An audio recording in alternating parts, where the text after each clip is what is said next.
Assalamualaikum warahmatullahi wabarakatuh. Halo semuanya, perkenalkan nama saya Nisari Claudia. Terima kasih sudah meluangkan waktu untuk menyaksikan video saya ini. Pada kesempatan kali ini saya akan mengajak teman-teman semua untuk mengenal salah satu tokoh besar yang sangat berpengaruh pada sejarah modern Iran, yaitu Ayatullah Ruhollah Khomeini, Musafi Khomeini. Namun sebelum itu saya akan mengajak teman-teman untuk mengenal lebih jauh Iran pada masa itu dan mengapa Ayatullah Khomeini ini sangat berpengaruh besar pada masa kepemimpinannya. Langsung saja kita masuk ke pembahasannya.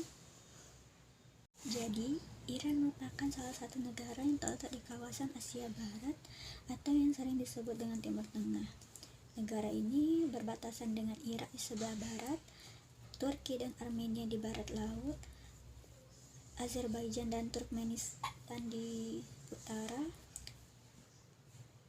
dan Afghanistan dan Pakistan di timur. Di bagian selatan juga berbatasan dengan Teluk Persia dan Teluk Oman. Ibu kota Iran itu adalah Teheran, yang merupakan pusat pemerintahan, ekonomi, dan juga kebudayaan negara tersebut. Mayoritas penduduk Iran itu menganut Islam Syiah. Namun tahukah teman-teman, dahulu Iran lebih dikenal dengan nama Persia. Sebenarnya dulu masyarakat Iran, masyarakat setempat sudah lama menyebut negaranya sebagai Iran. Namun Persia ini merupakan penyebutan dari bangsa Yunani yang kemudian dikenal luas oleh dunia internasional. Namun pada tahun 1953 Reza Shah Pahlavi mulai meminta negara-negara lain untuk menyebut Iran dalam hubungan diplomatik. Jadi sebenarnya namanya tidak berganti ya teman-teman, cuman mulai menggunakan nama yang telah lama dipakai oleh rakyat, yang telah lama disebut oleh rakyat Iran sendiri. Setelah mengenal Iran, saat ini kita langsung ke tokoh utama, yaitu Ayatullah Ruhollah Khomeini. Ayatullah Khomeini ini lahir pada 24 September 1902 di kota Khomein, provinsi Markazi, Iran. Nama belakang Khomeini ini berasal dari nama kota kelahirannya yang sebagaimana tradisi penamaan di wilayah tersebut. Mungkin sebagian kita mengira Ayatullah itu merupakan nama depan beliau, tapi sebenarnya itu adalah gelar kehormatan yang diberikan oleh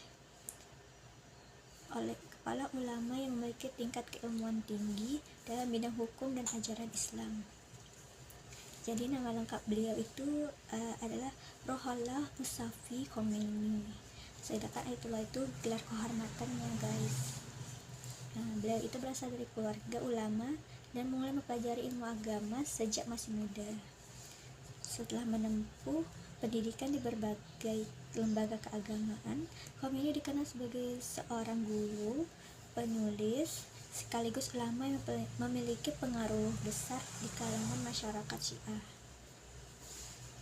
Perjalanan beliau tidak hanya berkaitan dengan dunia pendidikan dan agama. Seiring berjalannya waktu, Khomeini mulai menyuarakan suaranya terhadap kondisi politik Iran yang kemudian mengubah arah sejarah negara tersebut. Jadi pada masa itu Iran dipimpin oleh Shah Muhammad Reza Pahlavi, raja terakhir dari dinasti Pahlavi. Shah ini menjalankan berbagai program modernisasi yang dikenal sebagai White Revolution. dengan tujuan menjadikan Iran sebagai negara yang lebih maju, atau lebih condong ke budaya barat ya. Jadi karena perubahan ini nih, sebagian kalangan termasuk Ayatullah Khomeini menilai bahwa modernisasi yang dilakukan Syah ini mulai mengurangi nilai-nilai Islam dalam kehidupan masyarakat. Selain itu, pemerintahan Syah sering dikritik karena dianggap membatasi kebebasan politik dan menindak keras pada para tokoh yang menyampaikan kritik terhadap pemerintah. Kayak nggak sih? Melihat kondisi tersebut, Khomeini mulai menyampaikan ceramah dan pidato yang berisi kritik terhadap kebijakan Syah ini. Disinilah namanya semakin dikenal.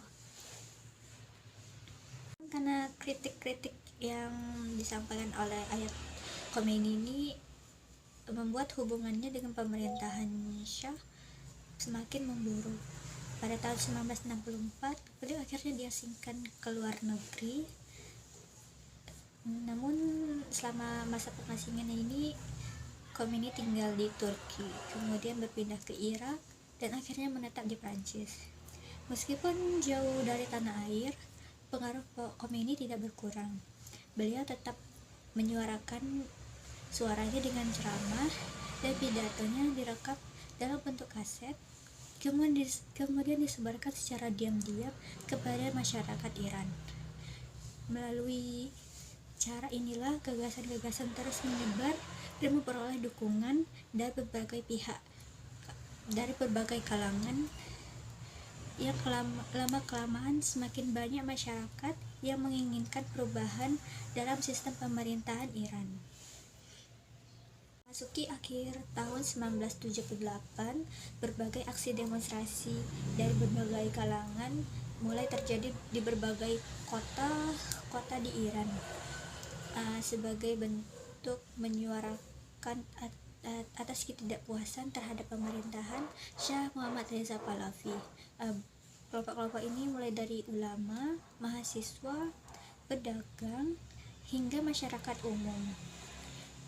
Karena semakin tidak terkendali demonstrasi ini, Syah Muhammad Reza Pahlavi akhirnya meninggalkan Iran pada 16 Januari 1979. Namun tidak lama kemudian, tepatnya pada 1 Februari 1979, Ayatullah Khomeini kembali ke Iran setelah 15 tahun pengasingan, dan kepulangannya itu disambut oleh jutaan masyarakat yang memenuhi jalan-jalan di Teheran. Hanya beberapa hari setelah itu, yaitu tepatnya pada 11 Februari 1979, revolusi Iran dinyatakan berhasil. Pemerintahan monarki dinasti Pahlavi berakhir, dan Iran memasuki babak baru dengan pemerintahan yang berbeda dari sebelumnya. Setelah revolusi Iran ini berhasil, masyarakat mengadakan referendum pada tahun 1979 untuk menentukan pemerintahan Iran yang baru. Hasilnya, mayoritas rakyat memilih menjadikan Iran sebagai Republik Islam Iran. Dalam sistem ini, Iran memiliki lembaga-lembaga negara seperti presiden, parlemen, dan lembaga keadilan, namun tetap menerapkan prinsip-prinsip Islam sebagai dasar dalam menyelenggarakan pemerintahannya. Mungkin ada yang bertanya-tanya, kan di Iran ini ada presiden ya, namun kenapa Ayatullah Khomeini ini disebut sebagai supreme leader? Pasti pernah dengar ya. Karena Ayatullah Khomeini memperkenalkan konsep wilayat al-faqih, yaitu gagasan bahwa seorang ulama yang ahli dalam hukum Islam bertanggung jawab membimbing negara agar tetap berjalan sesuai nilai-nilai Islam. Jadi biar nggak menyimpang gitu, mungkin biar nggak balik lagi kayak masa-masanya Syah Muhammad Reza Pahlavi yang lebih condong ke barat. Jadi dibentuklah jabatan supreme leader atau pemimpin tertinggi ini Berbeda dengan presiden yang mengurus pemerintahan sehari-hari, Supreme Leader sendiri memiliki kewenangan yang lebih luas, seperti menentukan kebijakan strategis negara, menjadi panglima tertinggi angkatan bersenjata, serta menunjuk sejumlah pejabat penting. Karena itu di sistem pemerintahnya Iran, Supreme Leader berada di atas presiden. Ayatullah Ruhollah Musafi Khomeini wafat pada 3 Juni 1989 setelah mengalami gangguan kesehatan. Kepergiannya ini dihadiri oleh jutaan pelayat baik dari masyarakat Iran sendiri maupun internasional, dan menjadi salah satu prosesi pemakaman terbesar dalam sejarah modern. Jabatan Supreme Leadernya diteruskan oleh Ayatullah Ali Khamenei yang masih menjabat hingga saat ini. Meskipun terdapat berbagai pandangan terhadap sosok dan kebijakannya, tidak dapat disangkal bahwa Ayatullah Khamenei merupakan salah satu tokoh yang memiliki pengaruh besar dalam sejarah modern Iran. Demikian pembahasan mengenai Ayatullah Ruhollah Musafi Khomeini. Dari perjalanan hidupnya, kita dapat memahami bagaimana seorang tokoh agama dapat memberikan pengaruh besar terhadap perubahan politik dan sistem pemerintahan di negaranya. Semoga video ini dapat menambah wawasan kita mengenai sejarah Iran dan memberikan pemahaman yang lebih baik tentang Republik Islam Iran. Sekian dari saya. Assalamualaikum warahmatullahi wabarakatuh.